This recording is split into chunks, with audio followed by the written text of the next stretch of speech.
قرآن کہتا ہے وَنُكَلِّمُهُمْ ذَاتَ الْيَمِينِ وَذَاتَ الشِّمَالِ، ہر 6 مہینے کے بعد اللہ فرماتا ہے ہر 6 مہینے بعد ہم ان کی کروٹ بدلتے تھے، ہر 6 مہینے بعد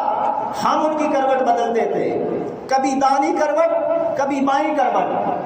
7 اللہ کے ولیوں کی کروٹ اللہ بدلتا تھا، غار میں اللہ بدلتا تھا۔ جس مرضی تفسیر کو آپ اٹھا کے پڑھ لیں، جس مفسر کی تفسیر پڑھنا چاہتے ہیں پڑھ لیں، اللہ رب العزت 6 مہینے کے بعد جس طرح اپنے ان ولیوں کی کروٹ بدلتا، 7 کتے کی بھی کروٹ بدل جاتی، ایٹومیٹکلی اس کتے کی کروٹ بدل جاتی،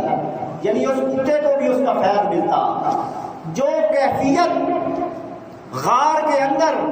ان ولیوں کو حاصل تھی، میسر تھی،